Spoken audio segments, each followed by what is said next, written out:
Hare Krishna Krishna Krishna Hare Hare Hare Rama Rama Rama Hare Hare Hare Krishna Krishna Krishna Hare Hare Hare Rama Rama Rama Hare Hare. ISKCON Shri Shri Radha గోవిందాలయం Mangalore Karnataka వారి తరఫున 18 రోజుల్లో భగవద్గీత అవగాహన క్లాసులకు అటెండ్ అయిన అందరికీ కూడా ధన్యవాదాలు, అందరికీ ప్రణామాలు.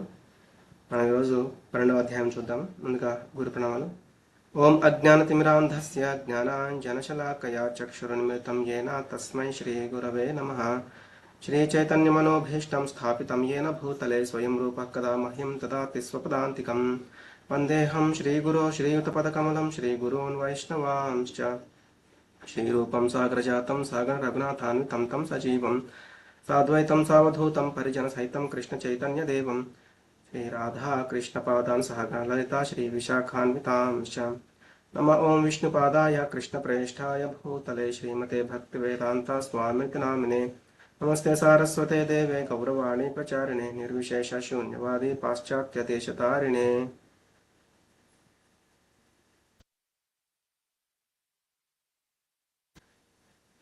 हे कृष्ण करुणा सिंधो दीनबंधो जगत्पते गोपेश गोपिका कांता राधा कांत नमोस्तुते. तप्त कांचन गौरांगी राधे वृंदावनेश्वरी वृषभानुसुते देवी प्रणमामि हरिप्रिये. वाञ्छाकल्पतरुभ्यश्च कृपा सिन्धुभ्य एव च पतितानां पावनेभ्यो वैष्णवेभ्यो नमो नमः. जय श्री कृष्ण चैतन्य प्रभु नित्यानंद श्री अद्वैत गदाधर श्रीवासादि गौर भक्त वृंद. हरे कृष्ण कृष्ण कृष्ण हरे हरे हरे राम राम राम हरे हरे. మనం ఈరోజు ఈ ద్వాదశ అధ్యాయం, ఈ అధ్యాయం పేరు భక్తి యోగం. ఈ భక్తి షట్కంలోనే చివరిదైన అధ్యాయము ఈ యొక్క భక్తి యోగం అన్నమాట. మనం నిన్న 11వ అధ్యాయం చివరిలో చూసాము. ఆ భగవంతుడు విశ్వరూపాన్ని అర్జునుడికి చూపించారు. విశ్వరూపం చూసిన తర్వాత అర్జునుడు పూర్తిగా విశ్వసించారు.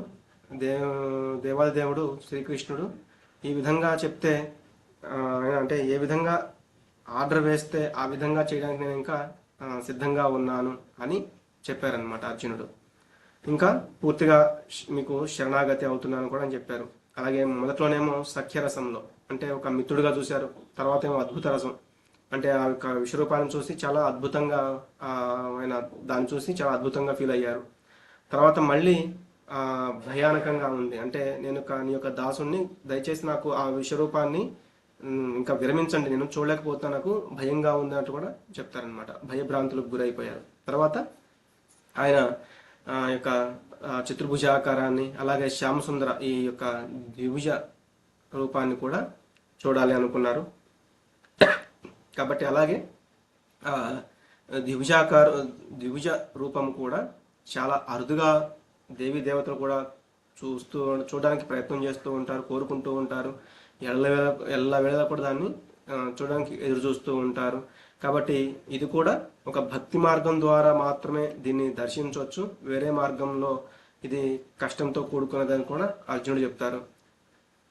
అలాగే పరమాత్మ దగ్గరికి మనం అనుసంధానం చేయడమే యోగం అన్నమాట. అందులో కూడా ఈ భక్తి యోగం అనేది చాలా ఉన్నతమైన యోగము.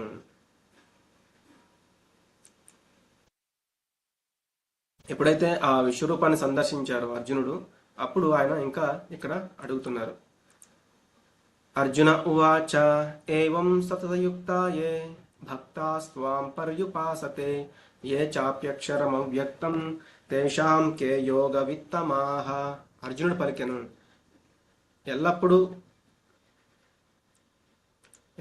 నీ భక్తియుక్త సేవలో నెలకొని భక్తులు మరియు అవ్యక్తము నిరాకార బ్రహ్మమును ఆరాధించేవారు అను ఇరువురిలో ఎవరు యోగ పరిపూర్ణులుగా భావించబడతారు అని ఆయన అడుగుతున్నారు. అంటే అర్జునుడు ఆ విశ్వరూపాన్ని చూసి ఇంకా అందుకని కృష్ణుడిని ఈ ప్రశ్న అడుగుతున్నారు అనమాట. ఆయనకు అర్థమైంది భగవంతుడు విభువు, నేను అణువు అని. కాబట్టి భక్తి యోగంలో ఎలా ముందుకు వెళ్ళాలి అనేది ఆయన యొక్క నెక్స్ట్ ప్రశ్న అనమాట. కాబట్టి కొంతమంది ఏం చేస్తూ ఉంటారు, ఇలా బ్రహ్మాన్ని అంటే శూన్యాన్ని ఆరాధిస్తూ ఉంటారు. అలాగే అష్టాంగ యోగము ఆచరిస్తూ ఉంటారు. అలాగే బ్రహ్మలోకం కోసం ప్రయత్నాన్ని చేస్తూ ఉంటారు. పరమాత్మను తెలుసుకోవడం కోసం ప్రయత్నం చేస్తూ ఉంటారు. అలాగే ఆ బ్రహ్మ అంటే ఏంటి, వెలుగు అనమాట. భగవంతుని యొక్క శరీర కాంతి, దాన్ని తెలుసుకోవడానికి ప్రయత్నం చేస్తూ ఉంటారు. అలాగే పరమాత్మ అంటే అందరి దేహాల్లో కూడా పరమాత్మ తత్వాన్ని చూ తెలుసుకోవాలని కోరుకుంటూ ఉంటారు. అలా అష్టాంగ యోగంలో తెలుసుకోవాలని కోరుకునే వాళ్ళు ఉంటారు. ఇంకా సిద్ధులు పొందాలని చూస్తూ ఉండేవాళ్ళు ఉంటారు. ఇదంతా కూడా అష్టాంగ యోగంలో మనం చూస్తాము. కాబట్టి ఆ, అణిమ అని, లఘిమ, గరిమ, ఇట్లా మహిమ, ఈశిత్వ, వశిత్వ, ఇట్లా ప్రాకామ్య, ఇటువంటి సిద్ధులు అనేవి, అష్టసిద్ధులు అనేవి కూడా పొందడానికి ప్రయత్నం చేస్తూ ఉంటారు. కాబట్టి ఇలా చాలా రకాలు, చాలా విధాలైనవి ఉన్నాయి కదా. మరి వాటిల్లో నేను దేన్ని పూజించాలి? ఒకటి అవ్యక్తం అంటే కనపడకుండా శూన్యాన్ని నేను ఆరాధించాలా, లేకపోతే ఆ, సాకారం అంటే భగవంతుని యొక్క సాకార రూపమైన ఆ మానుష రూపం ఏదైతే ఉందో అటువంటి రూపాన్ని నేను ఆరాధించాలా? కాబట్టి ఇలా ఆరాధించే వాళ్ళలో కూడా ఎవరు పరిపూర్ణులుగా భావించబడతారు, ఎటువంటి యోగము పరిపూర్ణము అని ఆయన అడుగుతున్నారు. మనకి మామూలుగా ఈ భక్తిలో కూడా స్టేజెస్ ఉంటాయి అన్నమాట, రకరకాలు. మిక్స్డ్ భక్తి, అలాగే డెమిగాడ్ వర్షిప్ అంటే దేవీ దేవతలను ఆరాధించడం, యూనివర్సల్ ఫామ్ వర్షిప్ అంటే మనం ఏదైతే ఆ విశ్వరూపాన్ని చూసాము, అర్జునుడు చూశారు కదా, అది కూడా మనం 11వ అధ్యాయంలో అవగాహన చేసుకున్నాం కదా.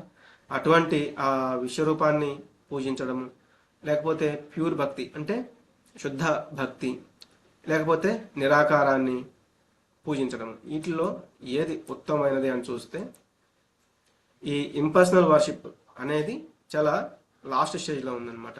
అంటే ఆ నిరాకారాన్ని అంటే శూన్యం మీద మనం మనసును లగ్నం చేయడం అనేది చాలా కనిష్టము. దానిపైన ఉంటుంది దేవతలను, కనీసం దేవతలను ఆరాధించడం. దానిపైన ఉంటుంది భగవంతుని యొక్క విశ్వరూపాన్ని ఆరాధించడం.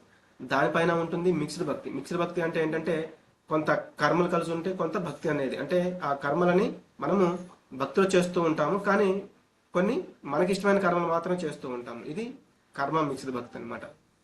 అలాగే పైన ఇంకా ఇంకొకటి జ్ఞాన మిక్స్డ్ భక్తి అనేది ఉంటుంది. అంటే ఆ భగవంతుడి గురించి తెలుసుకుంటూ ఉంటాము, కానీ సేవ అనేది చేయలేకపోతాము. అది కూడా మిక్స్డ్ భక్తి అనమాట, జ్ఞాన మిక్స్డ్ భక్తి. ఇంకొకటి ఏంటి ప్యూర్ భక్తి. ఇది భక్తియుక్త సేవ ద్వారా, అంటే మనం అత్యుత్తమమైన శుద్ధ భక్తి అనమాట. ఇట్లా మనం ఇక్కడి నుంచి చూసుకుంటూ పైకి అన్నిటికంటే పైన ఉండేది ఏంటి, ప్యూర్ భక్తి అనేది ఉంటుంది. ఇది ఇక్కడ ఒక రకంగా మనకి చెప్తున్నారు. అలాగే నిరాకారాన్ని అంటే ఈశ్వరుని యొక్క సర్వవ్యాప్త స్వరూపము, ఇది అంతటా కూడా ఉంటుంది. అంటే భగవంతుని యొక్క బ్రహ్మ తేజస్సు, భగవంతుని యొక్క దేహ కాంతే ఈ బ్రహ్మంగా చెప్పబడుతుంది. ఎలా అయితే సూర్యుడి నుంచి వచ్చే వెలుగులాగా ఇది సర్వము కూడా అన్ని చోట్ల కూడా వ్యాపించి ఉంటుంది. అలాగే పరమాత్మ రెండో స్టేజ్ అనమాట. అంటే అందరి హృదయాల్లో కూర్చుని ఉన్న ఈశ్వర స్వరూప తత్వము. అంటే అహమాత్మ గుడాకేశ అని చెప్పారు కదా, భగవంతుడు అందరి హృదయాల్లో కూడా పరమాత్మ రూపంలో ఉన్నారు. అంటే మనము సూర్య గోళాన్ని చూస్తున్నట్లుగా. ఇంకా భగవాన్ అనే స్టేజ్, ఇది హైయెస్ట్ స్టేజ్ అనమాట.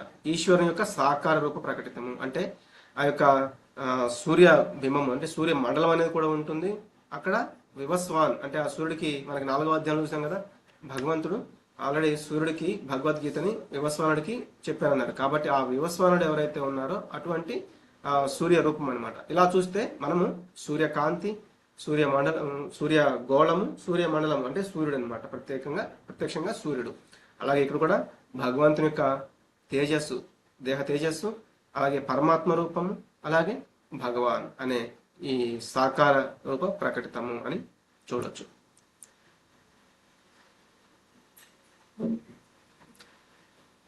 అప్పుడు భగవంతుడు చెప్తున్నారు, శ్రీ భగవానువాచ మయ్యావేశ్య మనో ఏ మాం నిత్యయుక్త ఉపాసతే శ్రద్ధయా పరయోపేతాః తే మే యుక్తతమా మతాః. శ్రీ భగవాన్ పలికెను, నా సాకార రూపము పైననే తమ మనస్సును స్థిరపరిచి దివ్యమైన శ్రద్ధతో నన్ను అర్చించడంలో సర్వ నెలకొని ఉన్నవారే అత్యుత్తమ యోగ పరిపూర్ణులని నా అభిప్రాయము. ఇక్కడ చెప్తున్నారు, నా సాకార రూపం పైననే వాళ్ళ యొక్క మనస్సును ఎవరైతే స్థిరపరచగలుగుతారో, అలాగే నాతో నా పట్ల దివ్యమైన శ్రద్ధ కలిగి నన్ను ఎల్లప్పుడూ కూడా అర్చిస్తూ ఉంటారో వాళ్ళు యోగ పరిపూర్ణులు, వాళ్ళే అత్యుత్తమైన వాళ్ళు అని చెప్తున్నారు.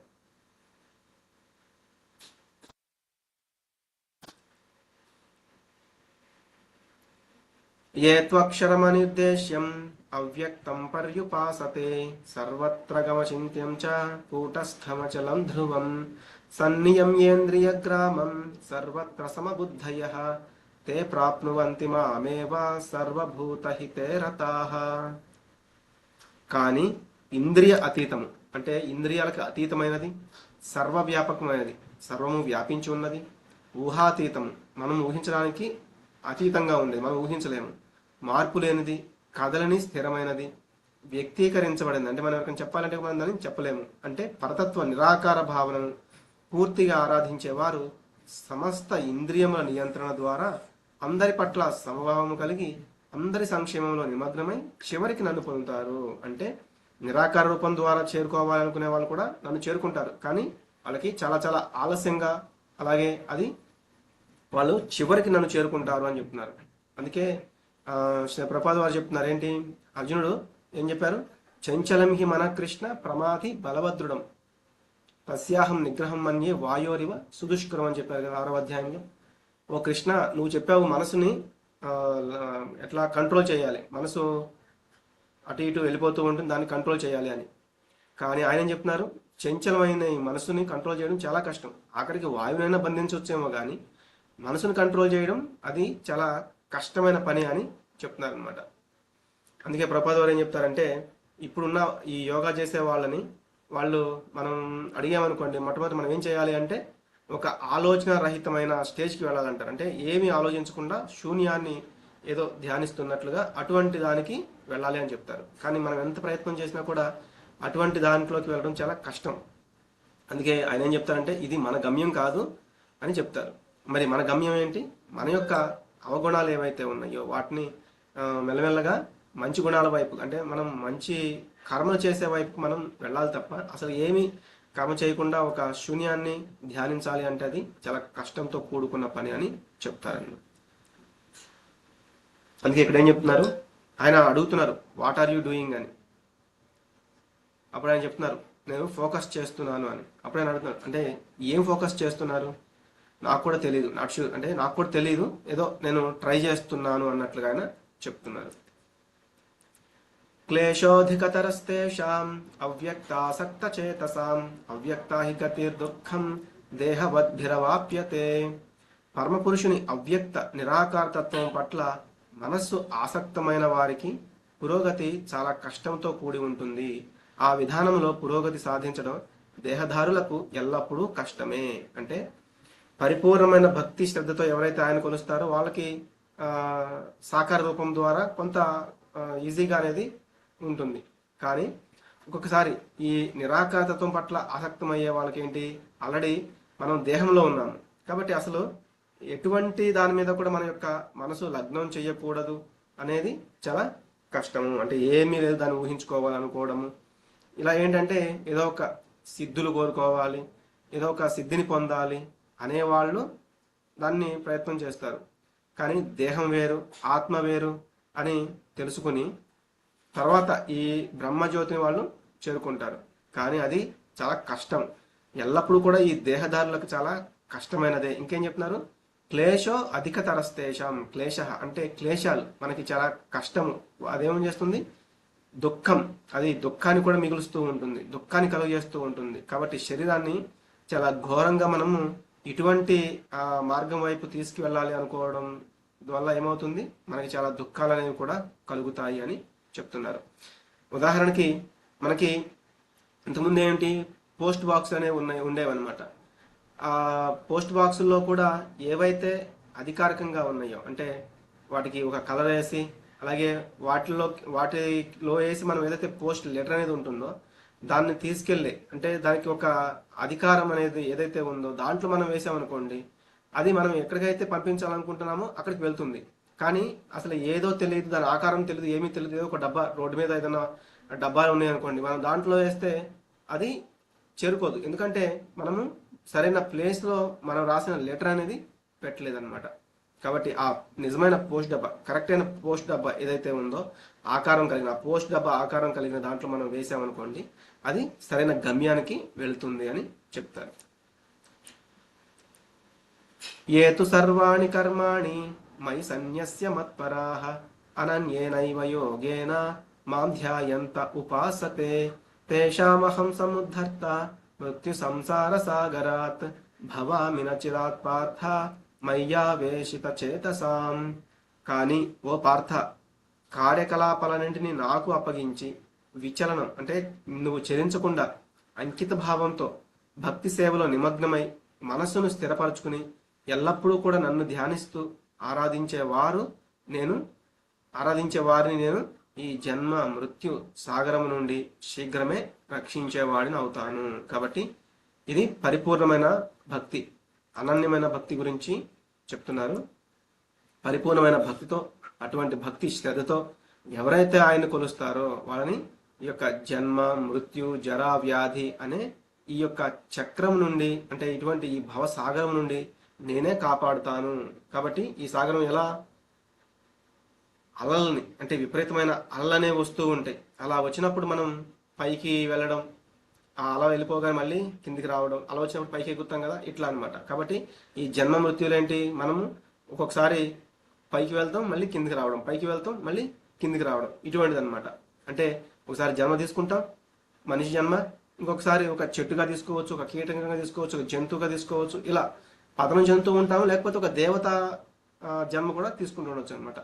కాబట్టి వీటి నుంచి మనం విముక్తి పొందాలంటే మనము భగవంతుడిని ఆరాధించాలి, శుద్ధ భక్తియుక్త సేవ వైపు వెళ్ళాలి. ఉదాహరణకి గరుత్మంతుడు, ఆయన ఎప్పుడైతే ఆ ముసలి పట్టుకుందో తన యొక్క కాలిని, 1000 సంవత్సరాలు ఆయన చాలా చాలా కష్టపడ్డారు, పోరాడారు. తన శరీరంలో ఓపుకున్నంత వరకు పోరాడాడు గజేంద్రుడు. కానీ తర్వాత ఇంకా నా వల్ల కాదు అనుకున్నప్పుడు భగవంతుని ప్రార్థించాడు. భగవంతుడు కూడా గరుత్మంతుడి మీద వచ్చి ఎప్పుడైతే తన యొక్క భక్తుడు పిలుస్తున్నాడు, ఆర్తితో పిలుస్తున్నాడు, రానాయన నేను నా యొక్క ధామానికి నిన్ను తీసుకువెళ్తాను అని ఆయన్ని కాపాడతారనమాట. ఎందుకు, గజేంద్రుడు పూర్వజన్మలో ఒక ఇంద్రద్యుమ్న మహారాజు శాపం వల్ల ఈ గజేంద్రుడిగా ఆయన జన్మ తీసుకున్నారనమాట. అలాగే మనం కూడా మనం కూడా ఈ శుద్ధ భక్తి సేవలో ఉండగలిగితే, అలాగే మనకి ఆ భగవంతుడు ఒక్కొక్కసారి గరుత్మంతుడు లేటుగా వస్తాడేమో అని ఒక్కొక్కసారి ఆయన యొక్క వీపు మీద గరుత్మంతుడిని గరుడుని ఎక్కించుకుని అంత వేగంగా వచ్చేస్తూ ఉంటారంట భక్తుల యొక్క ఆర్తి అటువంటివి విన్నప్పుడు.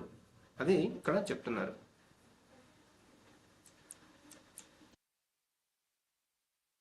మయ్యేవ మన ఆధత్స్వ మయి బుద్ధిం నివేశయ నివసిష్యసి మయ్యేవ అత ఊర్ధ్వం న సంశయ. దేవాది దేవుడినైనా నాపై నీ మనసును స్థిరపరచు, నీ బుద్ధినంతా నా కొరకు ఉపయోగించు. ఆ విధంగా నీవు నిస్సందేహంగా నాలోనే ఎల్లప్పుడూ నివసిస్తావు. కాబట్టి ఇక్కడ వీళ్ళు చూస్తుంటే అనన్యమైన భక్తులు అనమాట. వీళ్ళు ఏం చేస్తున్నారు, ఏం చేసినా కూడా వాళ్ళు స్మరిస్తూనే ఉన్నారు, కృష్ణ కృష్ణ కృష్ణ అంటూ. అంటే వాళ్ళు ఏం ఆలోచించినా కూడా కృష్ణుడి గురించి ఆలోచిస్తున్నారు. కాబట్టి మనకి ఇప్పుడు చూస్తే ముందేం చెప్పారు, నిరాకారం అది చాలా క్లేశాలతో కూడుకున్నది అని చెప్పారు. అలాగే కొన్ని జ్ఞానయోగం అని, ధ్యాన యోగమను, కర్మయోగము, వీటి గురించి కూడా, వాటన్నింటిలో కూడా ఈ అనన్యమైన భక్తి అనేది చాలా చాలా ఉత్తమమైనది అని చెప్తున్నారు.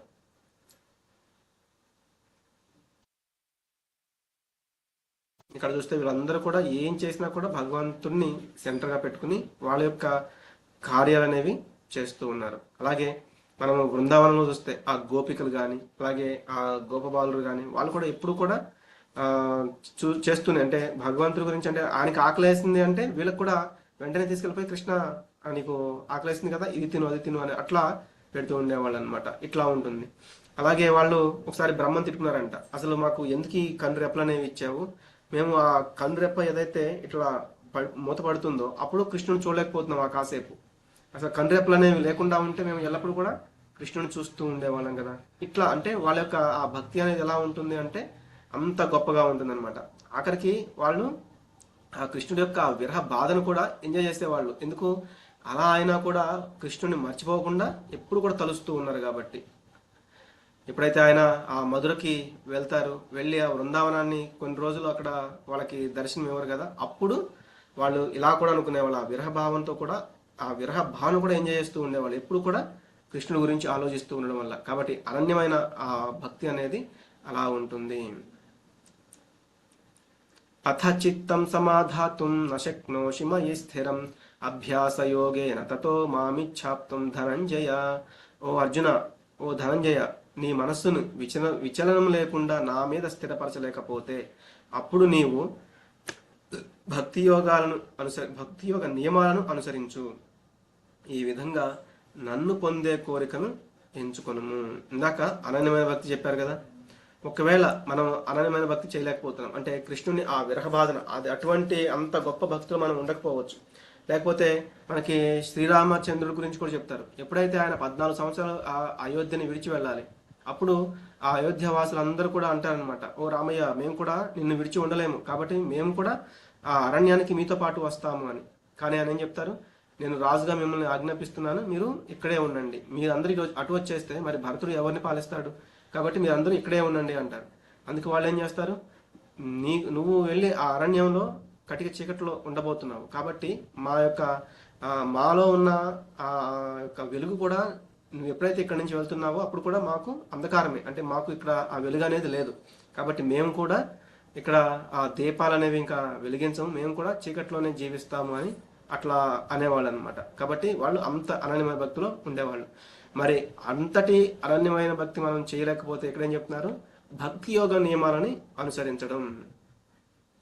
కాబట్టి ఇక్కడ ధనంజయ అని కూడా అంటున్నారు. మనం ఇంతకు ముందు కూడా చూసాము, ఎప్పుడైతే గోవుల్ని పంపిస్తారో హస్తినాపురం నుంచి, అప్పుడు ఆ తక్షకుడు ఆ గోవుల్ని బంధించడానికి ప్రయత్నం చేస్తాడు. అప్పుడు అర్జునుడు వెళ్ళి ఆ గోవుల్ని రక్షించి తీసుకొస్తాడు. అలాగే వాళ్ళు ఎప్పుడైతే ఆ రాజ దర్బార్ని నిర్మించుకుంటూ ఉన్నారో, మరి ఇంద్రప్రస్థ రాజ్యాన్ని నిర్మిస్తూ ఉన్నారో, అప్పుడు వాళ్ళకి చాలా ధనం అనేది అవసరమైంది. అప్పుడు అర్జునుడు కొన్ని చోట్లకి వెళ్ళి ఆయన ఆ ధనాన్ని సేకరించి తీసుకొస్తూ ఉంటాడనమాట. అందుకే ఆ ధనంజయ అని చెప్తూ ఉన్నారు. కాబట్టి అనన్యమైన భక్తి చేయలేకపోతే పర్వాలేదు, సాధన భక్తి చేయమంటున్నారు. అందుకే ఒక్కొక్కసారి ఏంటి, మనం ఈ భక్తి యొక్క నియమాలు ఏవైతే ఉన్నాయో వాటిని అనుసరించడం ద్వారా, అంటే భగవంతుడికి కీర్తన జరుగుతూ ఉంటాయి, హారతులు జరుగుతూ ఉంటాయి, వాటిల్లో పాల్గొంటూ ఉండొచ్చు. అలాగే భగవంతుని యొక్క ఇవి జపం చేయడము, ఇటువంటివి అంటే నియమాలు. అంటే మనం కొన్ని వదిలేయాల్సినవి ఉంటాయి. అంటే అసంగత్యం అంటే మనం వ్యభిచారం ఇటువంటివి చేయకూడదు, అసత్యం అనేవి ఆడకూడదు. ఇటువంటి నియమాలు ఏవైతే ఉన్నాయో వాటిని మనం వదిలేయాలి. జోదమని, హింస మార్గం అని, వీటిని మనం వదిలేయాలి. అంటే నియమాలని పాటించడానికి ప్రయత్నం చేస్తూ ఉండాలన్నమాట. కాబట్టి అలా నియమాలను మనం అనుసరించడం ద్వారా కూడా మనం భగవంతుణ్ణి పొందే కోరికని పెంచుకోవచ్చు అని చెప్తున్నారు. ఒకవేళ ఇది కూడా సాధ్యం కాకపోతే, అంటే నేను నీకోసం ఈ నియమాలను కూడా పాటించలేను, కానీ నువ్వు నాకు కావాలి అనుకుంటే ఇంకొక మార్గం చెప్తున్నారు. ఇదేంటిది, నిష్కామ కర్మ. అభ్యాసేప్య సమర్థోసి మత్కర్మ పరమో భవ మదర్థమపి కర్మాణి కుర్వన్ సిద్ధిమవాప్స్యసి. నువ్వు ఈ భక్తి యోగ నియమాలను నీవు అభ్యాసం చేయలేకపోతే నా కోసమే పనులు చేయడానికి ప్రయత్నం చేయము. ఈ విధంగా భక్తియుక్త సేవ చేయడం వలన నీవు పరిపూర్ణ స్థాయిని చేరుకోగలవు. కాబట్టి నువ్వు ఇంతకుముందు చెప్పినట్లుగా అది కూడా చేయలేకపోతే నువ్వు నా కోసం కనీసం ఈ యొక్క మందిరాల నిర్మాణం జరుగుతూ ఉంటాయి, భగవంతుని యొక్క మందిర నిర్మాణము, దాంట్లో పాల్గొనొచ్చు. మనం వెళ్ళి అక్కడ కూడా వాళ్ళకి ఏదో ఒక హెల్ప్ అనేది చేస్తూ ఉండొచ్చు. అక్కడ కర్మ అనేది చేస్తూ, అంటే కర్మ అంటే పనులు అనమాట, వాళ్ళకి హెల్పింగ్ చేస్తూ ఉండొచ్చు. అక్కడ ఏవో ఒక అంటే అప్పుడప్పుడు భక్తులు అవసరం అవుతూ ఉంటారు, అటువంటి కార్యక్రమాల్లో మనం పాల్గొంటూ ఉండొచ్చు. అలాగే మన సంపాదనలో కొంత భాగం ఈ యొక్క నిర్మాణాలు ఏదైతే ఉన్నాయో వాటిలో వినియోగిస్తూ ఉండొచ్చు, దానం అనేది చేస్తూ ఉండొచ్చు. ఇదంతా ఏమవుతుంది, నిష్కామ అనేది అవుతుంది అనమాట. అంటే మనము కోరిక పెట్టుకోకుండా భగవంతుని కోసం మనం కర్మ చేస్తున్నాము, దానం చేస్తున్నాము, ఇదంతా కూడా అనమాట. ఇటువంటివి మనం చేయొచ్చు. దీని ద్వారా కూడా మనము పరిపూర్ణ స్థాయి అనేది పొందవచ్చు అని చెప్తున్నారు. ఒకవేళ ఇది కూడా మళ్ళీ మనం చేయలేకపోతే, నా చెప్పిందేంటి, వర్కింగ్ ఫర్ మాయా, I will buy a bigger phone and TV compare to my neighbour. అంటే నేను ఇదంతా సంపాదించాను కాబట్టి నేను దీన్ని నా పక్క ఇంట్లో ఉన్నవాడు ఎవరైతే ఒక పెద్ద టీవీ కొన్నాడో దానికంటే పెద్ద టీవీ కానీ, లేకపోతే ఇంకా పెద్ద ఐఫోన్ i18, i20 ఇటువంటి ఇంకా పెద్దది కొనడానికి, వాడికంటే గొప్పది కొనడానికి, ఇదంతా ఏంటి, మనం మాయలో పనిచేస్తున్నట్లు అనమాట. ఇట్లా మనం ఆలోచిస్తూ ఉంటే.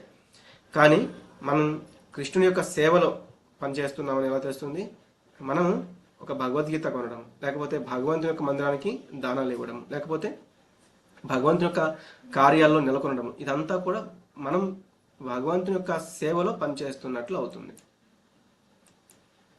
ఒకవేళ మనం అది కూడా చేయలేకపోతే అథైతదప్యశక్తోసి కర్తుం మధ్యోగమాశ్రిత సర్వకర్మ ఫల త్యాగం తతః కురు యతాత్మవాన్.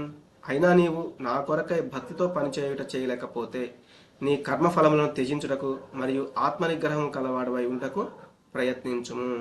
కాబట్టి నువ్వు అది కూడా ఇందాక చెప్పింది కూడా చేయలేకపోతే ఇప్పుడు కొంతమంది మనం చూస్తూ ఉంటాము ఆ కర్మఫలాలని త్యజించడం అంటే మందిరాలకు వెళ్తూ ఉంటారు. కర్మ ఫలం త్యాగమనో లేదా భగవంతుడికి దానాలు ఇవ్వాలనో కాదు, స్వార్థంతో అంటే నేను నీకు ఇంత ఇస్తాను, నాకు నువ్వు దానికి సంబంధించి నా కోరిక అనేది తీర్చు, నీకు అప్పుడు ఇన్ని కొబ్బరికాయలు కొడతాను, లేకపోతే హుండీలో ఇంత వేస్తాను, నాకు ఇంత వస్తే నేను నీకు అది చేస్తాను, నాకు నువ్వు అది ఇస్తే నేను నీకు ఇది చేస్తాను అనేవాడు అనమాట. సరే, దానికి భగవంతుడు కూడా అంగీకరిస్తారు. సరే, ఎందుకు అలా అయినా నువ్వు నన్ను తలుచుకుంటున్నావు, నా గుడికి వస్తున్నావు, నా కోసం నువ్వు ఏదో కొంత చేస్తున్నావు, కాబట్టి సరే అని అనుగ్రహిస్తూ ఉంటారనమాట. కానీ భగవంతుడు కోరుకునేది అది కాదు. కాకపోతే ఆ రకంగా ఆయన మీ యొక్క కోరికలు తీరుతాయి, నేను తీరుస్తాను రండి అంటారనమాట. కాబట్టి కనీసం పుణ్యం అయినా చేసుకోవాలి. అప్పుడు తర్వాత స్థాయిలో మనం మెల్లమెల్లగా సకామ కర్మ అంటే మన కోసం ఫలితాల కోసం ఆలోచిస్తూ చేసే కర్మను దాటి భగవంతుని కోసం కర్మలు చేసే స్టేజ్కి అనేది వెళ్తాము. అంటే నిష్కామ కర్మ వైపుకి వెళ్తాము. దాని నుంచి తర్వాత మనం సాధనా భక్తికి వెళ్ళొచ్చు, తర్వాత దాని నుంచి అనన్యమైన భక్తికి కూడా వెళ్ళొచ్చు అనమాట. మనం ఈ స్టోరీ కూడా చెప్పుకున్నాం కదా, ఆ రోజుల్లో ఏంటంటే వస్తు మార్పిడి అనేది ఉండేది. ఎప్పుడైతే ఈవిడ వచ్చిందో నందమహారాజు కొన్ని ధాన్యాన్ని ఇచ్చి పండ్లు అనేవి తీసుకుంటారు. అప్పుడు కృష్ణుడు కూడా ఏంటంటే నేను కూడా ఇస్తాను అని తన దగ్గర ఉన్న కొన్ని ధాన్యాన్ని, ఇంట్లో ఉన్న ధాన్యాన్ని తీసుకొచ్చి ఆవిడకి ఇస్తారు. ఆవిడ కృష్ణుడిని చూసి చాలా సంతోషాన్ని పొందుతుంది. ఆయనకి చాలా పండ్లు అనేవి ఇచ్చి ఎప్పుడైతే ఆవిడ ఇంటికి చూసుకుంటుందో అవన్నీ కూడా ధనరాశులుగా మారిపోయాయి అన్నమాట. అంటే ఆవిడ వచ్చింది మామూలుగా భగవంతుడి కోసం కాదు, ఆవిడ వచ్చింది తన యొక్క ఫలితం అంటే ఇది అమ్ముకుని తన యొక్క జీవనాధారం నడుపుకోవడానికి వచ్చింది. కానీ అక్కడ భగవంతుడికి ఇవ్వడం వల్ల ఏమైంది, ఆ సకామ కర్మ అనేది కూడా తీరి ఆవిడకి కావాల్సినంత ధనం అనేది దక్కిందనమాట.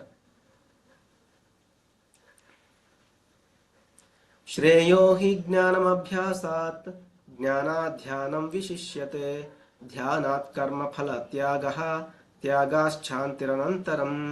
ఈ అభ్యాసం కూడా నీవు చేయలేకపోతే జ్ఞానం పెంచుకోవడానికి ప్రయత్నించు.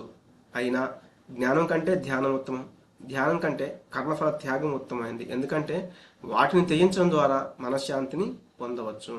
ఇందాక ఏదైతే నువ్వు సరే అది కూడా చేయలేకపోతున్నావు, అప్పుడేం చేయాలి, కనీసం అభ్యాసం కూడా చేయలేకపోతే జ్ఞానం పెంచుకోవడానికి ప్రయత్నించు. కానీ జ్ఞానం కంటే ఏది ఉత్తమం, ధ్యానం ఉత్తమమైనది.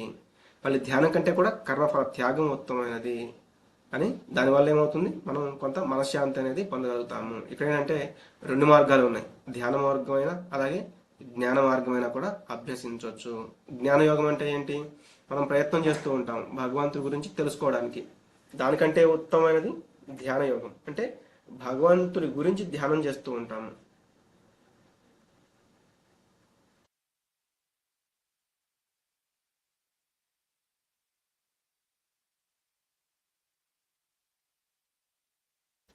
ఇది చెప్పిన తర్వాత ఇక్కడ నుంచి కృష్ణుడు ఏం చెప్తారంటే ఈ 8 శ్లోకాల్లో కూడా నా భక్తుడు అనేవాడు ఎలా ఉంటే నాకు ఇష్టమవుతాడు, నాకు చాలా ప్రియమవుతాడు అనేది చెప్తారు. అద్వేష్ట సర్వభూతానాం మైత్ర కరుణ ఏవచ నిర్మమో నిరహంకార సమదుఃఖ సుఖ క్షమి సంతుష్ట సతతం యోగి యతాత్మా దృఢ నిశ్చయ మయ్యర్పితమనో బుద్ధి యో మద్భక్త సమే ప్రియ. అన్ని జీవుల పట్ల దయగల స్నేహితుడే గాని అసూయపడనివాడు అంటే ద్వేషం లేనివాడు అనమాట. తనను యజమానిగా భావించనివాడు అంటే అసూయ ఉండదు. ముందు కూడా మనం చూసాం కదా, ఆ శిశుపాలుడు ఎప్పుడు కూడా కృష్ణుడిని ద్వేషిస్తూ ఉండేవాడు, అసూయ పడుతూ ఉండేవాడు, అలా అనమాట. మిథ్యాహంకారం లేనివాడు, ఆనందం మరియు బాధ రెండింటిలోనూ సమానంగా ఉండేవాడు. మనం మిథ్యాహంకారం లేనివాడు అంటే ఆ, ఇప్పుడు ఒక పౌండ్రిక వాసుదేవుడు అని ఒక అతను ఉండేవాడు అనమాట. అతను ఏం చేసేవాడు? ఆ మిథ్యాహంకారంతో నేనే దేవుణ్ణి, నేనే కృష్ణుణ్ణి, నేనే వాసుదేవుణ్ణి అని చెప్పుకుంటూ ఉండేవాడు. అలాగే కృష్ణులాగా ఆ వేషధారణ, వేషం అనేది అట్లా చేసుకునేవాడు. అలాగే ఏమనేవాడంటే ఆయన, ఓ కృష్ణ, నీ దగ్గర ఉందే ఆ సుదర్శన చక్రం, అది నాది, అసలు అది నాది, కానీ నువ్వేం చేసావు? నా దగ్గర నుంచి దొంగిలించావు. కాబట్టి నువ్వు కాదు దేవుడివి, నేను దేవుడిని, నేనే దేవాది దేవుడిని అని ఆ మిథ్యాహంకారంతో ఇష్టం వచ్చినట్లుగా మాట్లాడుతూ ఉండేవాడు అనమాట. అప్పుడు కృష్ణుడు ఒకసారి ఏం చేస్తారంటే, ఓ ఈ ఈ సుదర్శన చక్రం నీదా, ఇది తీసేసుకో అని ఇచ్చేస్తారు. అది వెళ్ళిపోయి ఆ పౌండ్రిక వాసుదేవుని యొక్క కంఠాన్ని కోసేసి వచ్చేస్తుంది అనమాట. కాబట్టి ఆ మిథ్యాహంకారం, అటువంటి మిథ్యాహంకారం అనేది లేనివాడు, ఆనందము మరియు బాధ రెండింటిలో కూడా సమానంగా ఉండేవాడు. అంటే ఎప్పుడూ కూడా ప్రశాంత మనసుతో ఉండేవాడు, సహనవంతుడు. ఒక్కొక్కసారి ఏదైనా చిన్న చిన్నవి జరిగినప్పుడు వెంటనే రియాక్ట్ అవ్వకుండా ఉండేవాడు. ఎల్లప్పుడూ సంతృప్తికరంగా స్వీయ ఆత్మ నియంత్రణ ఉన్నవాడు, దృఢ నిశ్చయంతో భక్తి సేవలో నెలకొనేవాడు, తన మనస్సుని బుద్ధిని నాపైననే స్థిరపరిచిన వాడు ఆయన నా భక్తుడు నాకు చాలా ప్రియమైన వాడు. కాబట్టి ఎప్పుడు కూడా ఇతరుల పట్ల అసూయ అనేది ఉండకూడదు. ప్రతి జీవిని కూడా సమానంగా చూడాలి. అలాగే ఇంకా ఇక్కడ ఏం చెప్తున్నారు? సుఖం వచ్చిన ఇక్కడ బాధ, ఆనందము బాధ రెండింటిలో కూడా సమానంగా ఉండాలి. ఇది మనం చూస్తే చాలా కష్టమే, కానీ ప్రయత్నం చేయడానికి ఆలోచించాలి. మనం ప్రయత్నం చేయాలి. ఎందుకంటే ఇది చెబుతున్నంత ఈజీ కాదు, కానీ భగవంతుడు చెప్తున్నారు అంటే అది చేయడానికి అవకాశం ఉంటుంది. కాబట్టి అటువంటి వాళ్ళు నాకు చాలా ఇష్టం అని చెప్తున్నారు. అలాగే మనకి కొన్ని కొన్ని కష్టాలు అనేవి వస్తూ ఉంటాయి. అది మనం భగవంతుడు ఇచ్చిన ప్రసాదంగా తీసుకున్నాము అంటే ఓకే, బహుశా దీనికంటే నాకు ఇంకా పెద్ద కష్టం అనేది వచ్చేదేమో, ఇంకా ఇబ్బందికర పరిస్థితి అనేది వచ్చేదేమో, కానీ భగవంతుడి యొక్క కృపతో నాకు ఇది చిన్న దెబ్బతో అది పోయింది అని మనం ఎప్పుడైతే దాన్ని తీసుకుంటామో అప్పుడు మనం దాన్ని ఎదుర్కొనే శక్తిని పొందుతాము. అప్పుడు బాధ అనేది ఉండదన్నమాట. అలాగే ఎప్పుడు కూడా దృఢమైన భక్తియుక్త సేవలో ఉండేవాడు. ఎందుకు? మన అంటే అవశ్య రక్షివే కృష్ణ, అంటే కృష్ణుడు నన్ను రక్షిస్తాడు అనే విశ్వాసం ఉంటే ఆ దృఢ నిశ్చయం అనేది కలుగుతుంది అనమాట. యస్మాన్నో ద్విజతే లోకో లోకాన్నో ద్విజతే చయః హర్షామర్ష భయోద్వేగైః ముక్తో యస్సచమే ప్రియః. ఏ ఒక్కరికి బాధ పెట్టనివాడు, ఎవరి చేత ఉద్వేగమునకు గురి కానివాడు, సుఖాల్లో బాధల్లో ఒకేలాగా ఉంటూ భయము ఆందోళన రహితంగా ఉన్నటువంటి నా భక్తులు నాకు చాలా ప్రియమైన వారు. అంటే అన్నింటిలో కూడా సమానంగా ఉండాలి. మాత్రా స్పర్శాస్తు కౌంతేయ శీత ఉష్ణ సుఖ దుఃఖదాహ. వాటిని మనం ఓర్చుకోవడం నేర్చుకోవాలి. ఎందుకు? అవి వచ్చిపోతూ ఉంటాయి. ఆగమ పాయినో నిత్య, అవి నిత్యం ఏంటి? ఆగం అంటే వస్తాయి, పాయినో అంటే పోతూ ఉంటాయి. అవి వస్తూ ఉంటాయి, పోతూ ఉంటాయి. వాటిని మనం ఓర్చుకోవడం నేర్చుకోవాలి అని ఆల్రెడీ కృష్ణుడే చెప్పారు అర్జునుడికి. ఇక్కడ చూస్తే శివుడు ఎప్పుడైతే ఆ క్షీరసాగర మదనం జరిగిందో అమృతంతో పాటుగా ఏమొచ్చింది? హలాహలం, విషం కూడా వచ్చింది. ఎవరు కూడా దాన్ని తీసుకోవడానికి ముందుకు రాలేదు. అప్పుడు శివుడు ఏమన్నారు? నేను తీసుకుంటాను అని అన్నారనమాట. ఎందుకు? ఆయన ఏం బాధపడలేదు, దాన్ని అలాగే ఆయన కంఠంలో పెట్టుకున్నారు.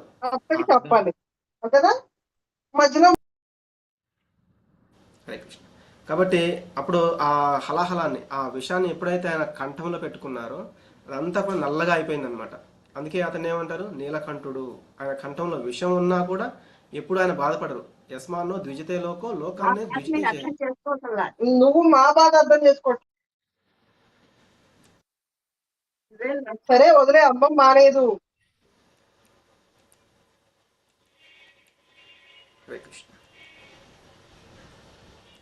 ఓకే. కాబట్టి శివుడు కూడా ఏం చేశారు? ఆయన ఆత్మ ఎప్పుడు కూడా తృప్తిగా ఉంటారనమాట. అటువంటి వారు ఇక్కడ చెప్తున్నారు. అంటే అటువంటి వారంటే నాకు చాలా ఇష్టము. అలాగే ప్రభుపాదుల వారు, ఆయన కూడా అమెరికాలో వెళ్ళినప్పుడు ఆయనకి వెళ్ళేటప్పుడే 2 సార్లు హార్ట్ అటాక్ వచ్చేసింది. మరి ఈ బాధలన్నీ నాకెందుకు అని ఆయన వెనక్కి తిరిగి వచ్చేయచ్చు. కానీ దృఢ నిశ్చయంతో అవశ్య రక్షివే కృష్ణ, కృష్ణుడైనా రక్షిస్తాడు అని దృఢ నిశ్చయంతో ఆయన అమెరికా వెళ్ళారు. సరే, అక్కడికి వెళ్ళిన తర్వాత ఆయన ఏమైనా సుఖపడ్డారా అంటే తినడానికి తిండి లేదు, వసతి లేదు, దేశం కాని దేశం, కానీ ఆయన ఎప్పుడు కూడా బాధపడలేదు. ఇదంతా కూడా భగవంతుని యొక్క సంకల్పం. కాబట్టి ప్రయాణం కొనసాగిస్తూనే ఉన్నారు, భగవంతు యొక్క నామాన్ని ప్రచారం చేస్తూనే ఉన్నారు. అలాగే అక్కడ ఉన్న ఎవరైతే అభక్తులు చాలా విపరీతమైన ధోరణితో ఉండే హిప్పీ, అంటే అటువంటి వాళ్ళని, అంటే హిప్పీ కల్చర్ని వాళ్ళు చాలా విపరీతమైన కార్యాలు చేస్తూ ఉండేవాళ్ళు అనమాట. అంటే నియమాలు ఏవైతే ఉన్నాయో వాటిని భంగపరచడమే వాళ్ళ యొక్క నియమంగా పెట్టుకుని వాళ్ళు ప్రవర్తిస్తూ ఉండేవాళ్ళు అనమాట. అటువంటి వాళ్ళని హ్యాపీలుగా, అంటే సంతోషంగా ఎలా ఉండాలో వాళ్ళకి చూపించారు. కృష్ణ భక్తినిచ్చారు, కృష్ణ ప్రసాదాన్ని ఇచ్చారు, కృష్ణ నామాన్ని ఇచ్చారు, వాళ్ళకి కృష్ణుని దగ్గర చేశారనమాట. కాబట్టి అటువంటి శ్రీ ప్రభుపాదుల వారు లాంటి వాళ్ళు భగవంతుడికి చాలా ఇష్టము. ఎందుకు? వాళ్ళు ఇటువంటి ఈ ఉద్వేగాలకి, భయానికి, ఆందోళనకి, ఇటువంటి వాటికి ఎప్పుడు కూడా వాళ్ళు అతీతంగా ఉంటారు. అటువంటి శుద్ధ భక్తులు నాకు చాలా ప్రియమైన వారు అని చెప్తున్నారు. అనపేక్ష శుచిర్దక్ష ఉదాసీనో గతవ్యతః సర్వారంభ పరిత్యాగి యో మద్భక్త సమే ప్రియ. సాధారణ కార్యకలాపాలను ఆశ్రయించని వాడు, పవిత్రుడు, దక్షత కలవాడు, ఉదాసీనుడు, కలతలు లేకుండా మరియు అన్ని వ్యవహారాలలో స్వార్థచింతన లేకుండా ఉన్నటువంటి నా భక్తుడు నాకు చాలా ప్రియమైన వాడు. సాధారణ కార్యకలాపాలు అంటే ఏదో తిన్నామా, తెల్లారిందా, ఇటువంటివి ఉంటాయి కదా. మనం తిన్నాము, నిద్రించాము, మనకు కావాల్సిన ఇంద్రియ భోగాలని చేశాము, ఇటువంటివి కాకుండా ఉండేవాడు, చాలా పవిత్రంగా ఉండేవాడు, చాలా దక్షత గలవాడు, ఉదాసీనంగా ఉండేవాడు. ఇటువంటి వాడు ఎవరైతే ఉన్నాడో, మనకి ఇక్కడ చూస్తే సూరదాస్ అంటే ఈయన బిలోమంగర ఠాకూర్ అని కూడా చెప్తారు. ఈయన తిన్నా తినకపోయినా ఎలా ఉన్నా కూడా ఎల్లప్పుడూ కూడా భగవంతుని యొక్క నామాన్ని కీర్తిస్తూ, భగవంతుడి గురించి లీలని కీర్తిస్తూ ఉండేవాడు అనమాట.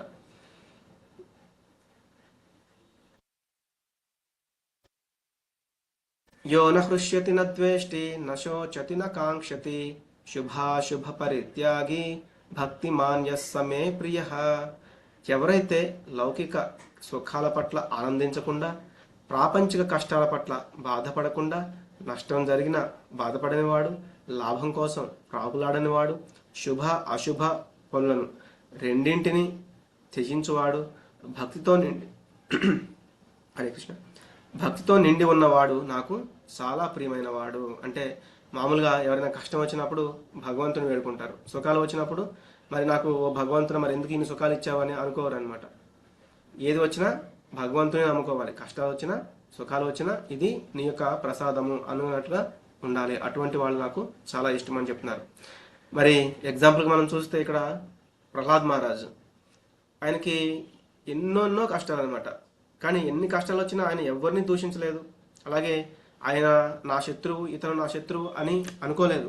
ఆఖరికి హిరణ్యకశిపుణ్ణి కూడా ఆయన శత్రువుగా భావించలేదు. మళ్ళీ ఎప్పుడైతే ఆ నరసింహస్వామి వచ్చి హిరణ్యకశిపుణ్ణి వధిస్తారో అప్పుడు కూడా నా యొక్క తండ్రి, అంటే అతను అజ్ఞానంలో ఉన్నాడు, ఆయన కూడా ఉద్ధరించు అని చెప్తారనమాట. ప్రతిరోజు కూడా లేచిన దగ్గర నుంచి ఆయన్ని ఎలా వధించాలి అనే ఆ యొక్క భటుల్ని పంపిస్తూ హిరణ్యకశిపుడు చేస్తూ ఉండేవాడు. అంటే ప్రతిరోజు కూడా దినదినము కూడా ఆయనకి గండమే, ప్రతిరోజు కూడా మరణ దండనే. కానీ ఆయన ఎవరిని కూడా విరోధిగా భావించలేదు. ఎప్పుడు కూడా ఈ లౌకికంగా అంటే ప్రాపంచికమైన భౌతికమైన కష్టాలు ఏవైతే వస్తున్నాయో వాటి గురించి ఆయన పెద్దగా పట్టించుకోలేదు. భగవంతుడినే స్మరిస్తూ ఎప్పుడు కూడా భగవంతుని యొక్క ధ్యానంలోనే ఉండగలిగారు.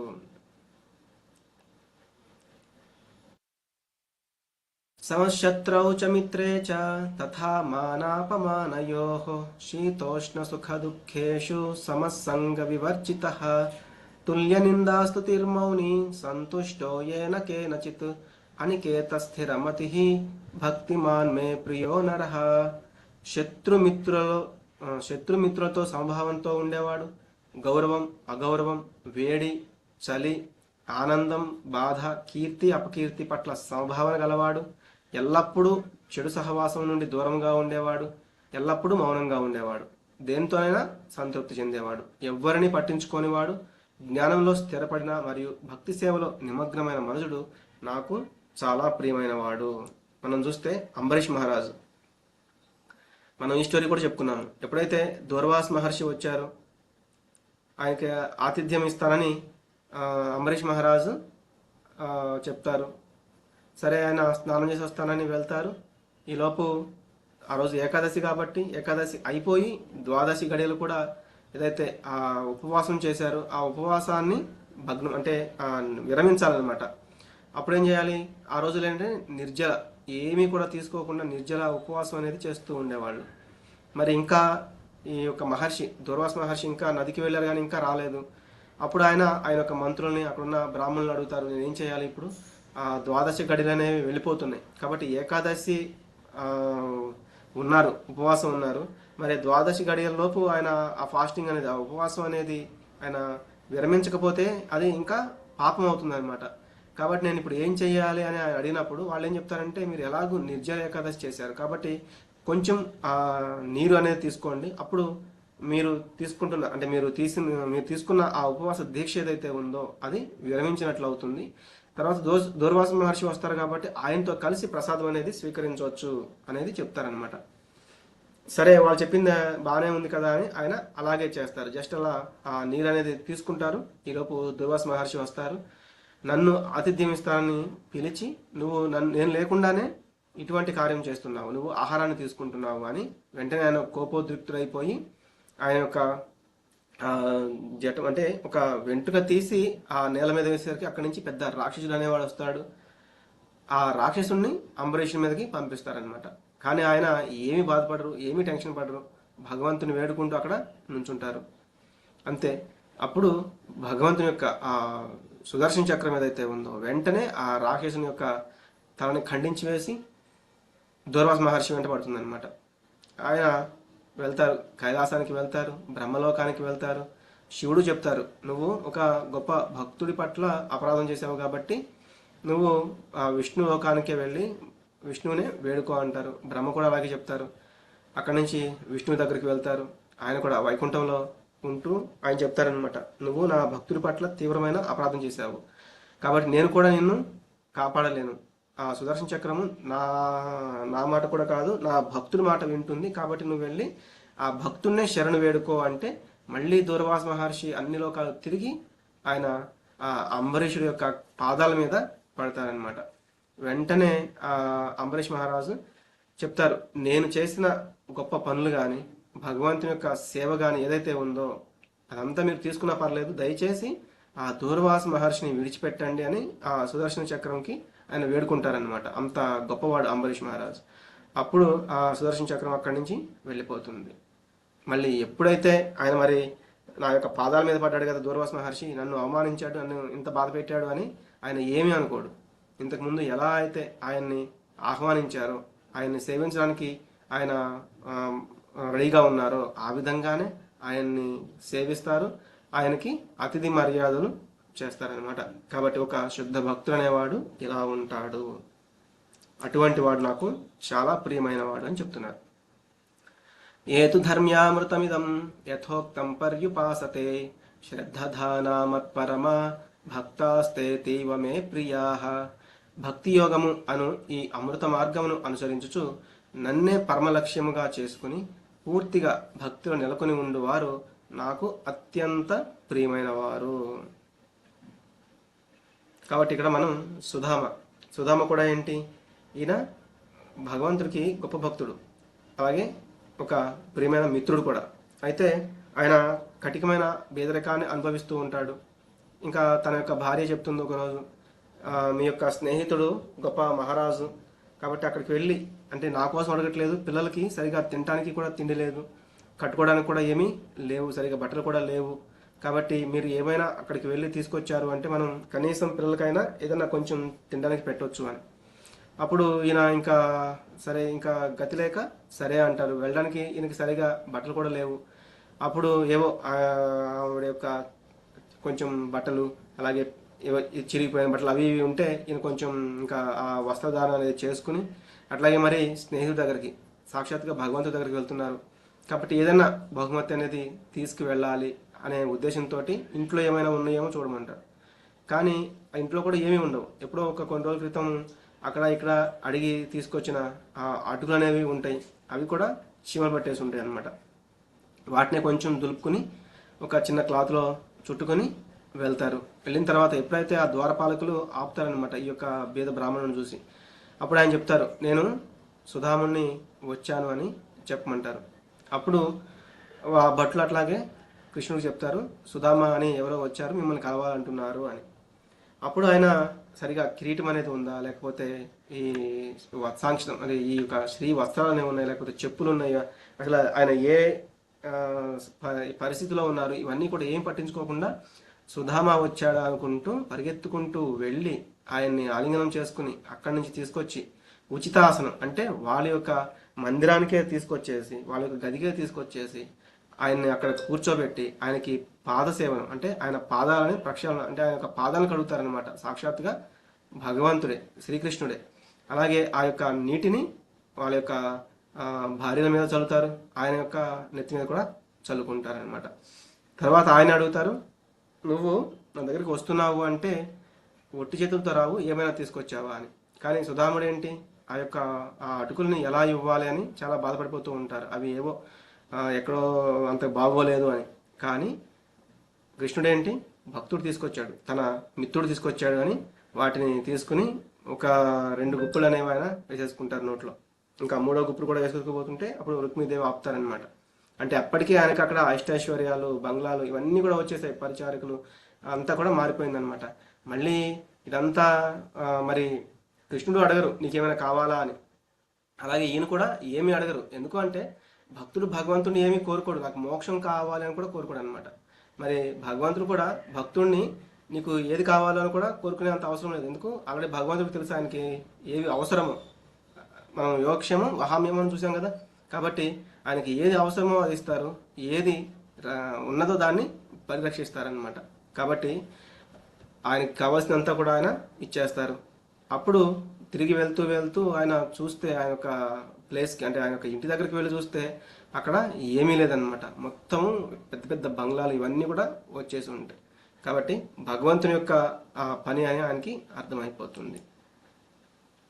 కాబట్టి ఇంకా మనం చూస్తే ఈ యొక్క స్టోరీ మనం ఎప్పుడైతే ఈ యుద్ధం అనేది ఇంకా అనివార్యం అవుతుందో అప్పుడు ఇద్దరు కూడా అంటే అంటే ఈ ప్రపంచంలో ఉన్న రాజ్యాలు మొత్తం కూడా ఏదో ఒక వైపు ఉండి యుద్ధం చేయవలసిన పరిస్థితి అనేది అప్పుడు ఉందన్నమాట.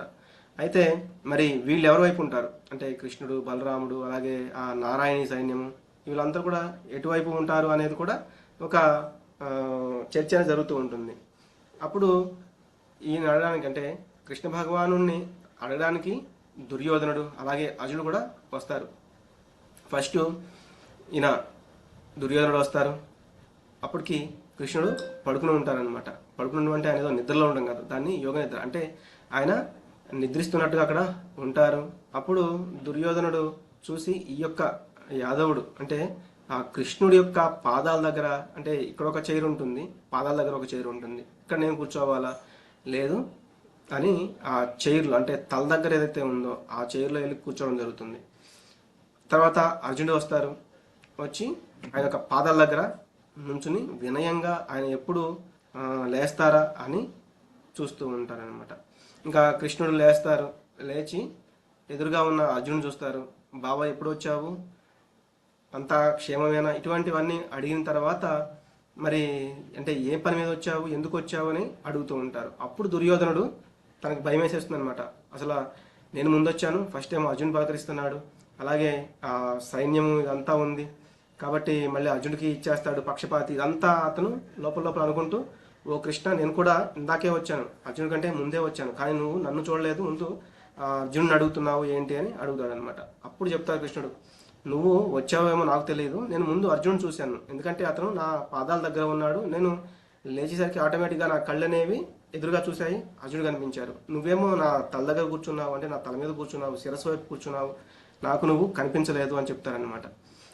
సరే ముందు నేను వచ్చాను కాబట్టి నేను వరం అడుగుతాను అని అంటాడు. కానీ కృష్ణుడు ఏమంటారు, ముందు నేను చూశాను అర్జునుడిని, అలాగే నీకంటే చిన్నవాడు కాబట్టి అర్జునుడిని కోరుకోనివ్వు అంటాడు. అప్పుడు దుర్యోధనుడికి చాలా భయం వేస్తుంది. ఇంకా ఆయన ముందే చెప్పేస్తారు, నేను యుద్ధం చెయ్యను, నేను నా నారాయణి సేన ఏదైతే ఉందో అంటే ఆల్రెడీ బలరాముడు యుద్ధం చేయను అని ఆయన ముందే చెప్పేస్తారు. ఆయన వేరే ఆ, వెళ్ళిపోతాను అంటారు. కానీ కృష్ణుడు నేను ఉంటాను కానీ యుద్ధం చేయను, అలాగే నేను ఒకవైపు ఉంటాను. అలాగే నా నారాయణీ సేన ఏదైతే ఉందో, కొన్ని అక్షౌహిణుల సైన్యం, ఆ అక్షౌహిణి సైన్యం, నారాయణ సైన్యం మొత్తం ఒకవైపు ఉంటుంది. నేను అస్త్రం పట్టను, మీకేమైనా సహాయం కావాలంటే చేస్తాను, అంతే తప్ప నేను అస్త్రం పట్టను అని చెప్తారనమాట. అప్పుడు దుర్యోధన అనుకుంటాడు, ఇదంతా అర్జునుడికి ఆ నారాయణీ సేనని కట్టబెట్టడానికి ఇదంతా చేస్తున్నారు, ఈ కృష్ణుడు కావాలని ఇదంతా చేశాడు, ఈ యొక్క కృష్ణుడు నా వైపు వచ్చి యుద్ధం కూడా చేయకుండా నా వైపు నేను తీసుకెళ్ళి నేనేం చేసుకోవాలి అన్నట్టుగా ఆయన లోపల లోపల అనుకుంటూ ఉంటాడు. అప్పుడు అర్జునుడు అంటారనమాట, నాకు ఆ నారాయణీ సేన ఏమీ వద్దు, నారాయణీ సేన ఏమీ వద్దు, మీరు మా వైపు ఉండి నా యొక్క రథం మీద నిలిచి ఉండండి చాలు, నాకు ఆ నారాయణ సేన ఏమీ అవసరం లేదని చెప్తారు. అప్పుడు దుర్యోధనుడు చాలా సంతోషించి లోపల లోపల ఆయన పైకి మాత్రం ఏమంటాడు, సరే కృష్ణ నేనేం చేస్తాను, నేనే నిన్ను తీసుకుందాం అనుకున్నాను, ఆ నారాయణ సేనని అర్జునుడికి ఇద్దాం అనుకున్నాను, కానీ నేనేం చేస్తాను, ముందు కోరిక నువ్వు అర్జునుడికి ఇచ్చావు, అర్జునుడేమో ఆ నారాయణ సేనని తీసుకోకుండా నిన్ను తీసుకున్నాడు, సరే ఇంకేం చేస్తావు, మరి ఆ నారాయణ సేనని ఇంకా నేను తీసుకుంటాను, ఇంకా నాకు ఏమి నేను చేయడానికి ఏమీ లేదు అని అనుకుంటాడు అనమాట. కాబట్టి అర్జునుడు ఏం చేశాడు, భగవంతుని యొక్క ఆర్మీని కాదు, సైన్యాన్ని కాదు, భగవంతునే కావాలని అనుకున్నాడు. కానీ దుర్యోధన ఏమనుకున్నాడు, అర్జునుడు అంటే మూర్ఖుడు, అంటే అన్ఇంటెలిజెంట్ పర్సన్, అతనికి ఏది తీసుకోవాలో తెలియదు అనుకుని అతను ఆ నారాయణ సేనని కావాలని కోరుకున్నాడు అనమాట. ఇట్లా ఉంటుంది ఒక భక్తుడికి అభక్తుడికి మధ్య భేదము. ఇందుకు ముందు కూడా మనం చూసింది. కాబట్టి శ్రీమద్ భాగవతంలో 9 రకాల భక్తి అనేది విశదీకరిస్తుంది. శ్రవణం, కీర్తనం, విష్ణు స్మరణం, పాదసేవనం, అర్చనం, వందనం, దాస్యం, సఖ్యం, ఆత్మనివేదనం. కాబట్టి ఒక భక్తుడు అనేవాడు ఈ 9 రకాల భక్తులలో దేనైనా కూడా సాధన చెయ్యవచ్చు అనేది చెప్తుంది. కాబట్టి మనం ఇక్కడితో విరామం తీసుకుందాము. వాంఛాకల్పతరుభ్యశ్చ కృపా సింధుభ్య ఏవ చ పతితానాం పావనేభ్యో వైష్ణవేభ్యో నమో నమః. అనంతకోటి వైష్ణవ వృంద की जय. नवाचार्य श्री हरदास ठाकुर की जय. प्रतिपान प्रपात की जय. श्रीमद् भगवत गीता की जय. हरे कृष्ण कृष्ण कृष्ण हरे हरे, हरे राम राम राम हरे हरे. హరే కృష్ణ. మనం ఇక్కడతో భక్తి షట్కము అంటే 12వ అధ్యాయం కూడా కంప్లీట్ చేసుకున్నాము. రేపటి నుంచి మనం జ్ఞాన షట్కము, ఆ జ్ఞాన షట్కములో కూడా భక్తి గురించి ఉంటుంది. అలాగే జ్ఞానం ఎలా తెలుసుకోవాలనేది కూడా మనం రేపటి నుంచి చూడడానికి ప్రయత్నం చేద్దాము. రేపు 13వ అధ్యాయం అందరూ కూడా అటెండ్ అవ్వడానికి ప్రయత్నం